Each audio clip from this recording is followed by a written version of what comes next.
वेदान्तवेद्यो वरयोगिरूपं जगत्प्रकाशं सुरलोकपूज्यम् इष्टार्थसिद्धि करुणाकरेशं श्रीपादराजं शरणं प्रपद्ये।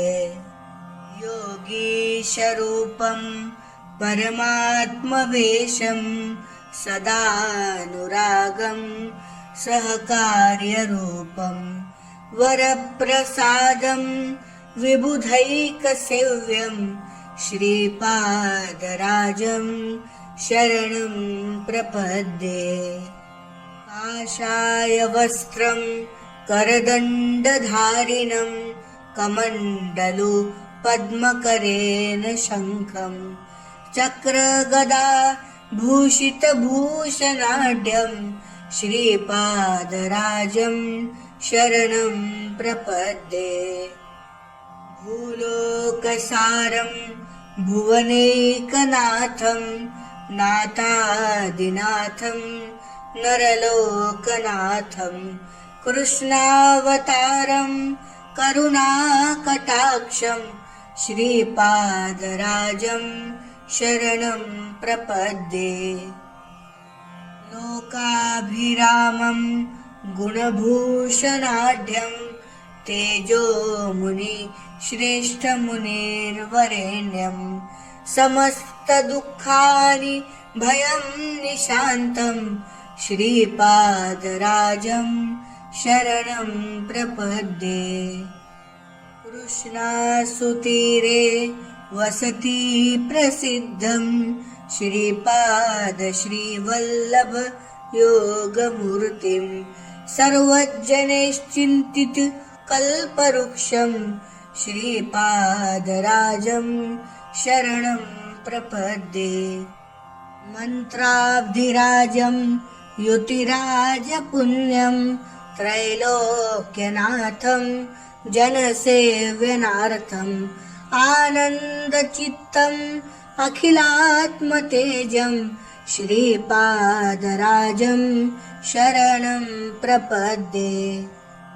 मन्त्रानुगम्यं महानिर्वितेजं महत्प्रकाशं महाशान्तमूर्तिं त्रैलोक्यचित्तम् अखिलात्मतेजसं श्रीपादराजं शरणं प्रपद्ये। श्रीपादाष्टकमिदं पुण्यं प्रातरुत्थाय यः पठेत् कोटिजन्म कृतं पापं स्मरणेन विनश्यति।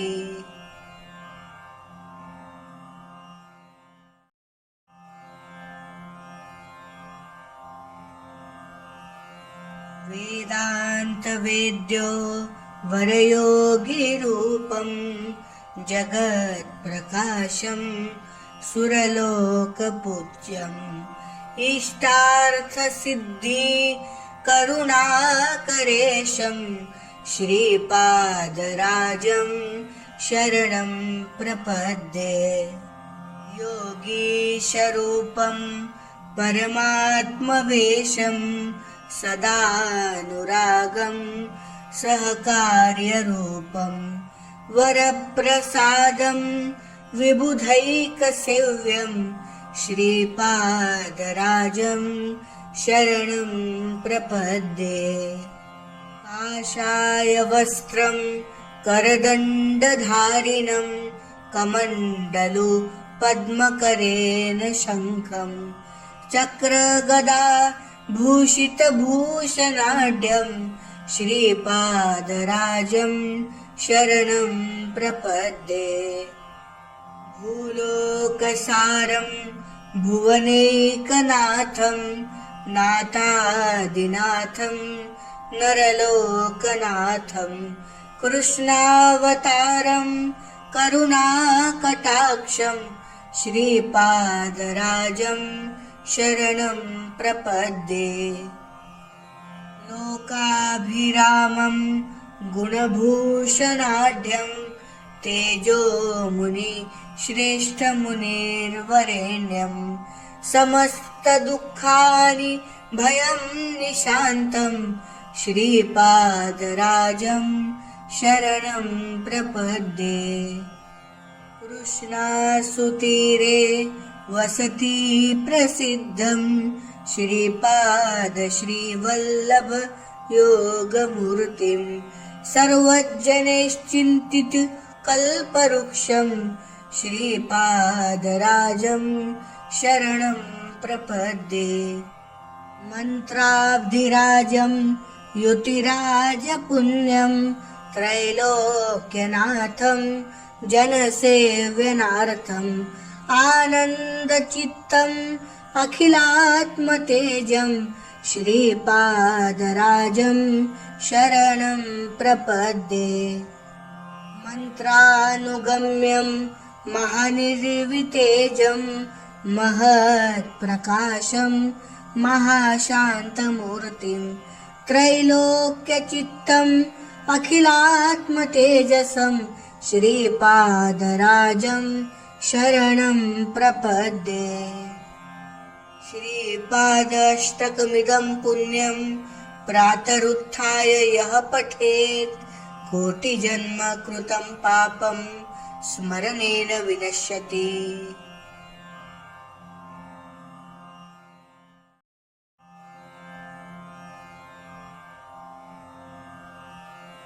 वेदान्तवेद्यो वरयोगिरूपं जगत्प्रकाशं सुरलोकपूज्यम् इष्टार्थसिद्धि करुणाकरेशं श्रीपादराजं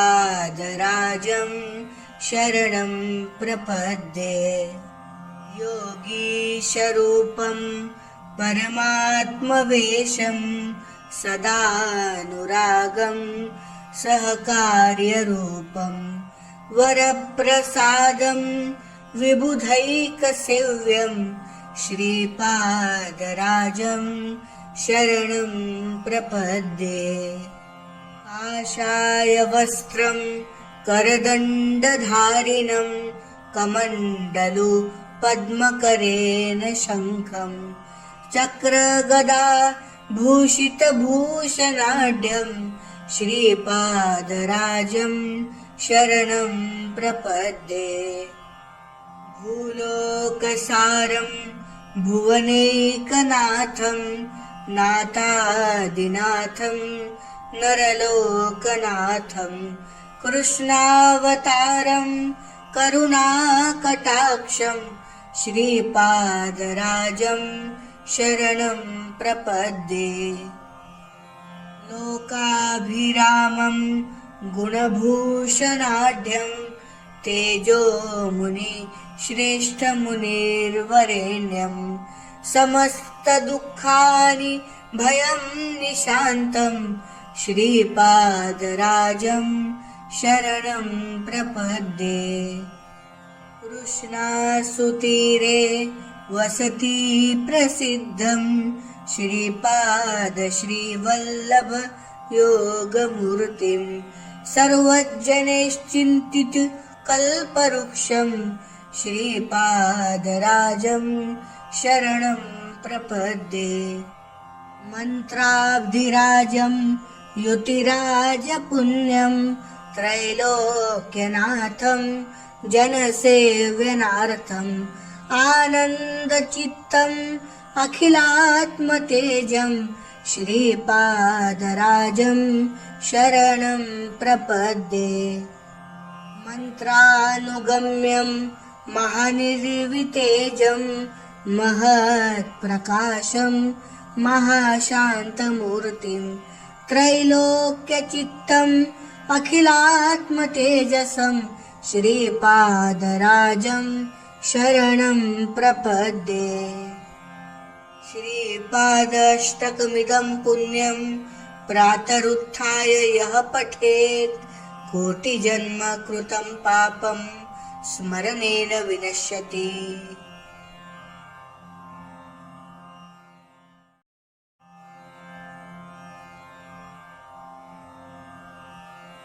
वेदान्तवेद्यो वरयोगिरूपं जगत्प्रकाशं सुरलोकपूज्यम् इष्टार्थसिद्धि करुणाकरेशं श्रीपादराजं शरणं प्रपद्ये। योगीशरूपं परमात्मवेशं सदानुरागं सहकार्यरूपं वरप्रसादं विबुधैकसेव्यं श्रीपादराजं शरणं प्रपद्ये। काषायवस्त्रं करदण्डधारिणं कमण्डलु पद्मकरेण शङ्खं चक्रगदा भूषितभूषणाढ्यं श्रीपादराजं शरणं प्रपद्ये। भूलोकसारं भुवनैकनाथं नाथादिनाथं नरलोकनाथं कृष्णावतारं करुणाकटाक्षं श्रीपादराजं शरणं प्रपद्ये। लोकाभिरामं गुणभूषणाढ्यं तेजोमुनि श्रेष्ठमुनिर्वरेण्यं समस्तदुःखानि भयं निशान्तं श्रीपादराजं शरणं प्रपद्ये। कृष्णासुतीरे वसति प्रसिद्धं श्रीपादश्रीवल्लभ योगमूर्तिं सर्वजनैश्चिन्तित कल्पवृक्षं श्रीपादराजं शरणं प्रपद्ये। मन्त्राब्धिराजं युतिराजपुण्यं त्रैलोक्यनाथं जनसेव्यनार्थम् आनन्दचित्तम् अखिलात्मतेजं श्रीपादराजं शरणं प्रपद्ये। मन्त्रानुगम्यं महानिर्वितेजं महत्प्रकाशं महाशान्तमूर्तिं त्रैलोक्यचित्तम् अखिलात्मतेजसं श्रीपादराजं शरणं प्रपद्ये। श्रीपादाष्टकमिदं पुण्यं प्रातरुत्थाय यः पठेत् कोटिजन्म कृतं पापं स्मरणेन विनश्यति।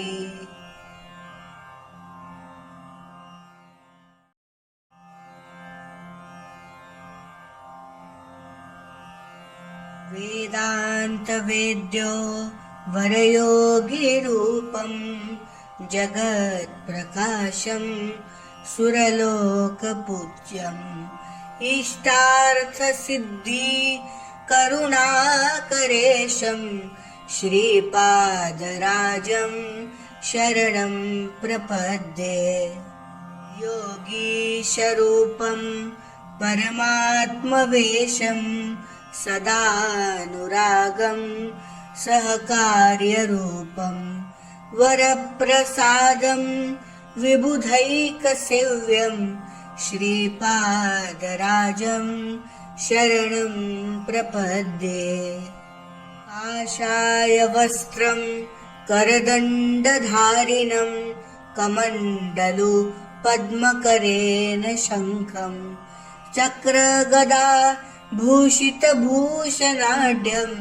श्रीपादराजं शरणं प्रपद्ये।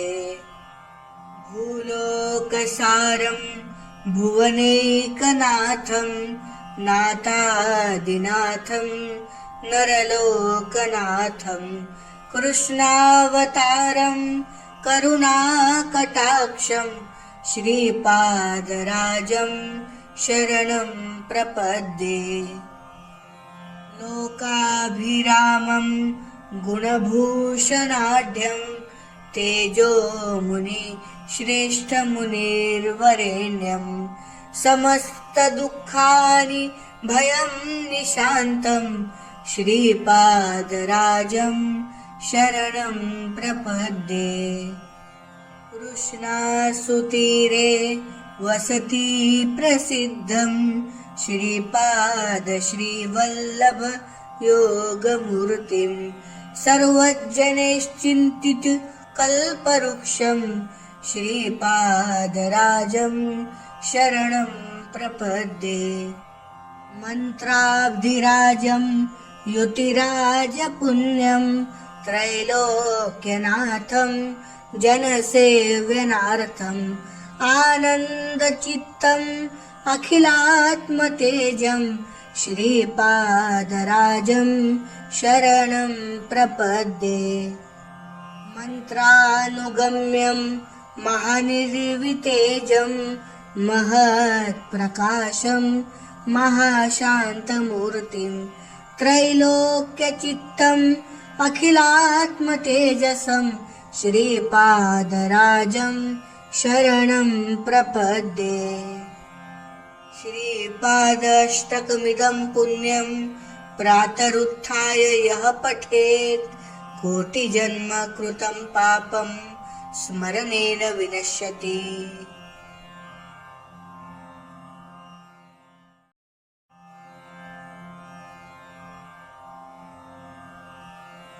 वेदान्तवेद्यो वरयोगिरूपं जगत्प्रकाशं सुरलोकपूज्यम् इष्टार्थसिद्धि करुणाकरेशं श्रीपादराजं शरणं प्रपद्ये।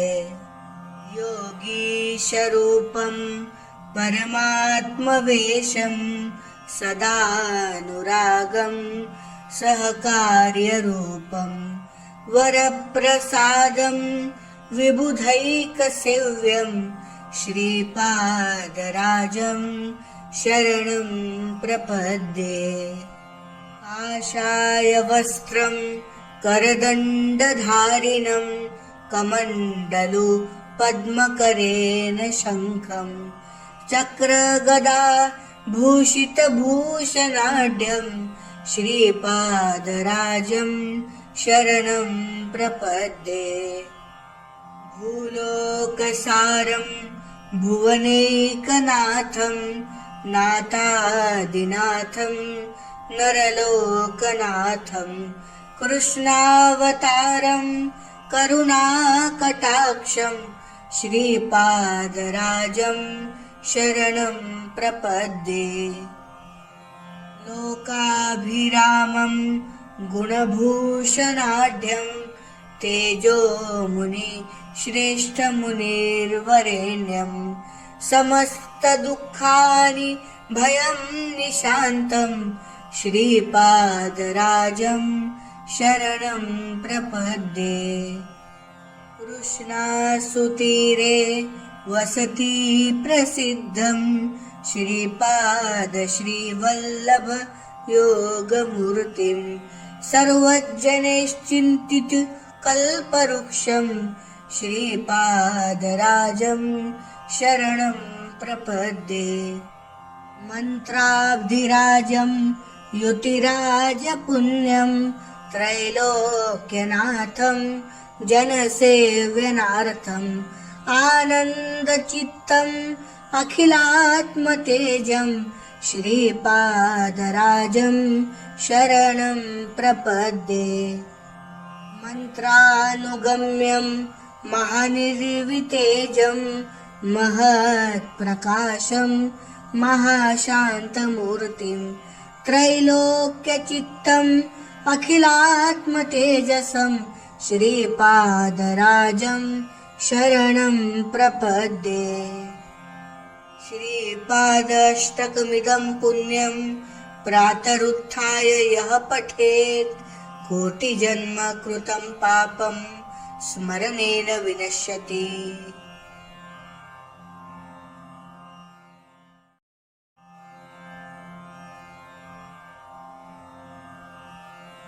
वेदान्तवेद्यो वरयोगिरूपं जगत्प्रकाशं सुरलोकपूज्यम् इष्टार्थसिद्धि करुणाकरेशं श्रीपादराजं शरणं प्रपद्ये। योगीशरूपं परमात्मवेशं सदानुरागं सहकार्यरूपं वरप्रसादं विबुधैकसेव्यं श्रीपादराजं शरणं प्रपद्ये।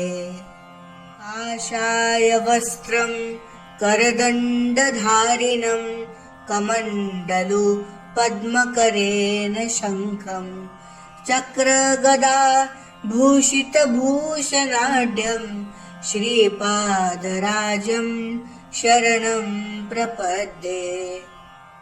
भूलोकसारं भुवनैकनाथं नाथादिनाथं नरलोकनाथं कृष्णावतारं करुणाकटाक्षं श्रीपादराजं शरणं प्रपद्ये।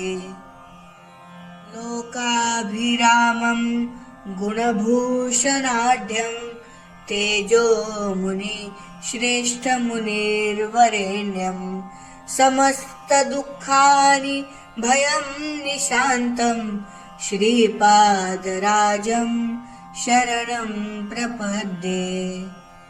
कृष्णासुतीरे वसति प्रसिद्धं श्रीपादश्रीवल्लभ योगमूर्तिं सर्वजनैश्चिन्तित कल्पवृक्षं श्रीपादराजं शरणं प्रपद्ये। मन्त्राब्धिराजं युतिराजपुण्यं त्रैलोक्यनाथं जनसेव्यनार्थम् आनन्दचित्तम् अखिलात्मतेजं श्रीपादराजं शरणं प्रपद्ये। मन्त्रानुगम्यं महानिर्वितेजं महत्प्रकाशं महाशान्तमूर्तिं त्रैलोक्यचित्तम् अखिलात्मतेजसं श्रीपादराजं शरणं प्रपद्ये। श्रीपादाष्टकमिदं पुण्यं प्रातरुत्थाय यः पठेत् कोटिजन्म कृतं पापं स्मरणेन विनश्यति।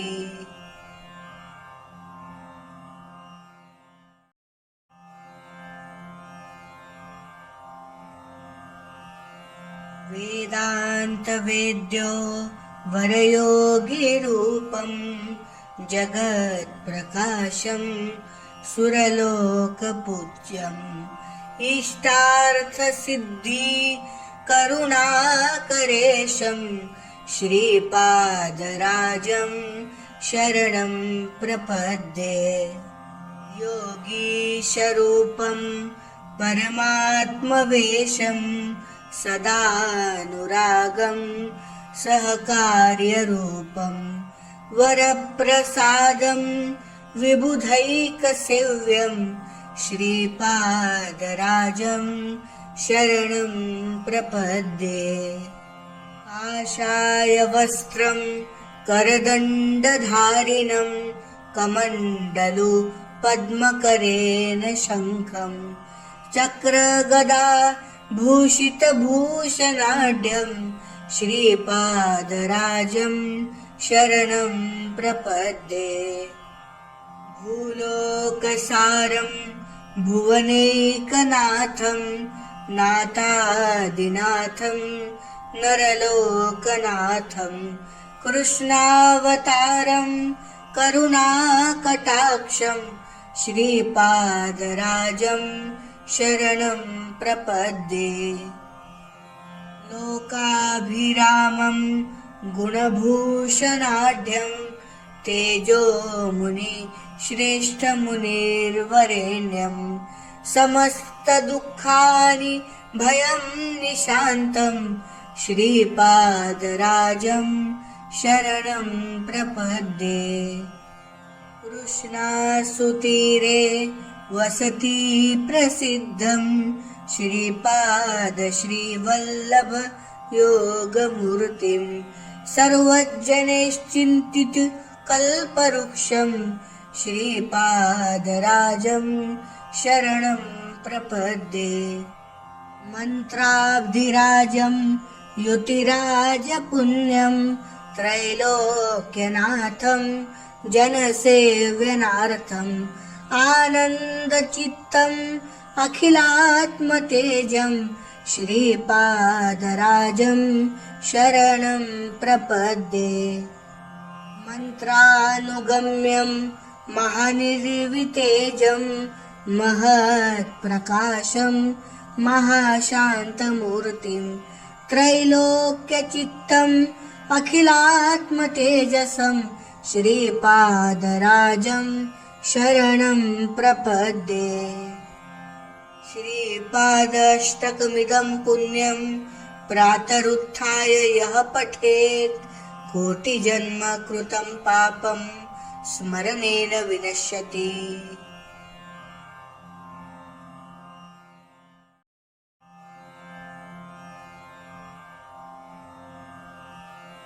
वेदान्तवेद्यो वरयोगिरूपं जगत्प्रकाशं सुरलोकपूज्यम् इष्टार्थसिद्धि करुणाकरेशं श्रीपादराजं शरणं प्रपद्ये। योगीशरूपं परमात्मवेशं सदानुरागं सहकार्यरूपं वरप्रसादं विबुधैकसेव्यं श्रीपादराजं शरणं प्रपद्ये। काषायवस्त्रं करदण्डधारिणं कमण्डलु पद्मकरेण शङ्खं चक्रगदा भूषितभूषणाढ्यं श्रीपादराजं शरणं प्रपद्ये। भूलोकसारं भुवनैकनाथं नाथादिनाथं नरलोकनाथं कृष्णावतारं करुणाकटाक्षं श्रीपादराजं शरणं प्रपद्ये। लोकाभिरामं गुणभूषणाढ्यं तेजोमुनि श्रेष्ठमुनिर्वरेण्यं समस्तदुःखानि भयं निशान्तं श्रीपादराजं शरणं प्रपद्ये। कृष्णासुतीरे वसति प्रसिद्धं श्रीपाद श्रीवल्लभ योगमूर्तिं सर्वजनैश्चिन्तित कल्पवृक्षं श्रीपादराजं शरणं प्रपद्ये। मन्त्राब्धिराजं युतिराजपुण्यं त्रैलोक्यनाथं जनसेव्यनार्थम् आनन्दचित्तम् अखिलात्मतेजं श्रीपादराजं शरणं प्रपद्ये। मन्त्रानुगम्यं महानिर्वितेजं महत्प्रकाशं महाशान्तमूर्तिं त्रैलोक्यचित्तम् अखिलात्मतेजसं श्रीपादराजं शरणं प्रपद्ये। श्रीपादाष्टकमिदं पुण्यं प्रातरुत्थाय यः पठेत् कोटिजन्म कृतं पापं स्मरणेन विनश्यति।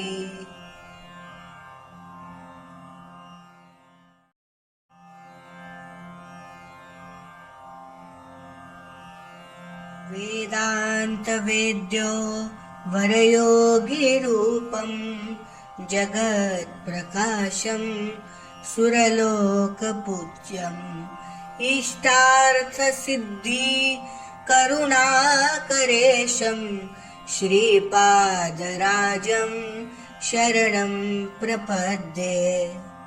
योगीशरूपं परमात्मवेशं सदानुरागं सहकार्यरूपं वरप्रसादं विबुधैकसेव्यं श्रीपादराजं शरणं प्रपद्ये। आशायवस्त्रं करदण्डधारिणं कमण्डलु पद्मकरेण शङ्खं चक्रगदा भूषितभूषणाढ्यं श्रीपादराजं शरणं प्रपद्ये।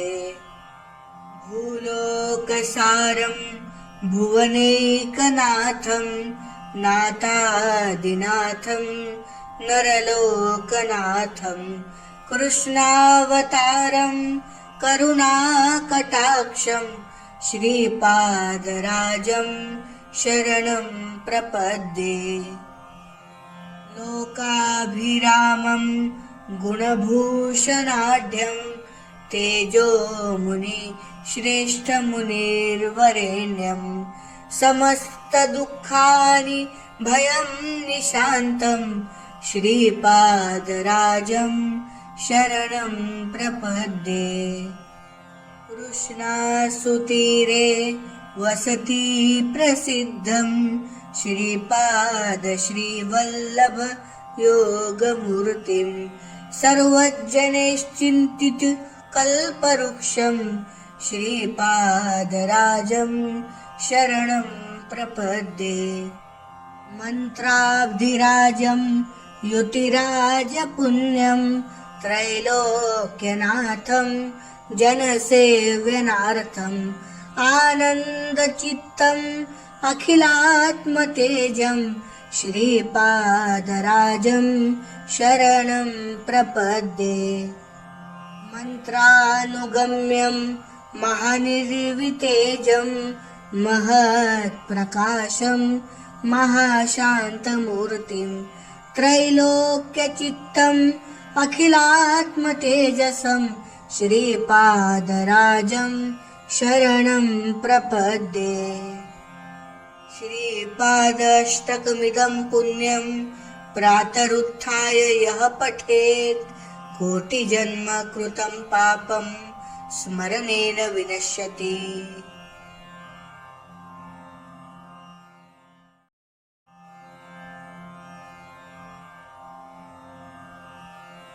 वेदान्तवेद्यो वरयोगिरूपं जगत्प्रकाशं सुरलोकपूज्यम् इष्टार्थसिद्धि करुणाकरेशं श्रीपादराजं शरणं प्रपद्ये।